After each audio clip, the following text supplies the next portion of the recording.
You can slide a credit card payment underneath the outside of your right shoe. That's a nice little analogy. All right, just enough. They're parallel to your knees and your feet. Just enough. Right. Now, your right knee and right instep will form a relationship together.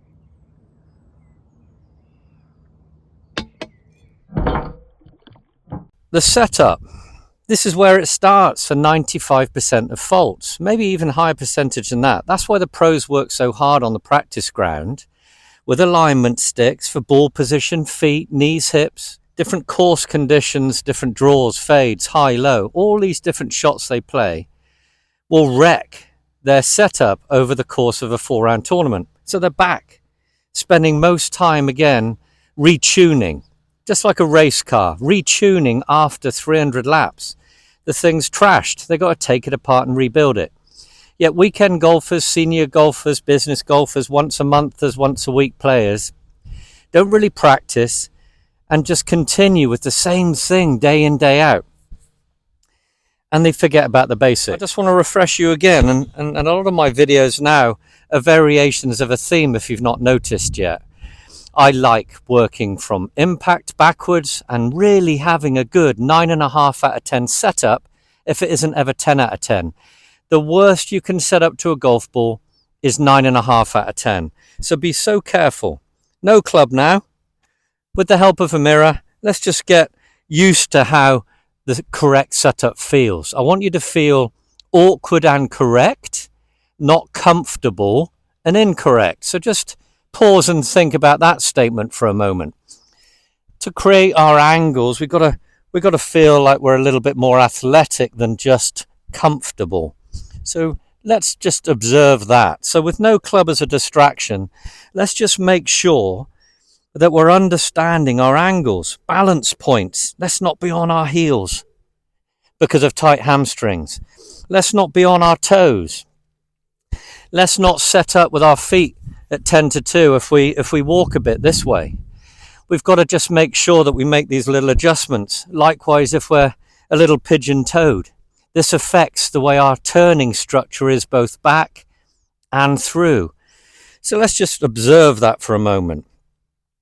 So to find the root cause, let's set up well. The right hand is lower on the club than the left. This is my magic move. This is so overlooked. I don't hear many pros talking about it either. I'm a big believer in shifting the hips down your feet line just enough to feel how your right arm is hanging longer than the left. Can you see that slight spine tilt in my back, slightly away from the target? Right shoulder ever so slightly lower than the left. Hips forward means that my right knee and hip are inside my right instep. My right foot, and adjust yours if you need to, turn it in so you feel the majority of the pressure favouring the inside of that right foot. It's about 50% here on the wide bit of your left. It's favouring the inside of the right. You can slide a credit card payment underneath the outside of your right shoe. That's a nice little analogy. All right, just enough. They're parallel to your knees and your feet. Just enough. Right. Now, your right knee and right instep will form a relationship together. I want you to understand that you're creating a load point for your backswing. All right, so here you go. When you're touching about the top of your knees, that's good posture for a 7-iron club. Can you see? That's what you want to be looking at when you're looking at yourself in this view in a mirror. There you go. Now, I want you to understand that the right knee and instep have to feel like they want to nudge the body kind of down your target line a bit. We've made that spine tilt back slightly. So when we do our turn now, feel pressure building on your right knee and instep, and your right hip will want to turn behind you gently. Low ceiling is a good thought. Remember, you've not got a club in your hands, you've got the help of a mirror. Nice, gentle turn. Feel pressure immediately building onto that right knee and instep as that right hip turns. Your left shoulder feels like it goes down. This is the takeaway move, but only the body as your focus. Remember, arms and club are an attachment to that.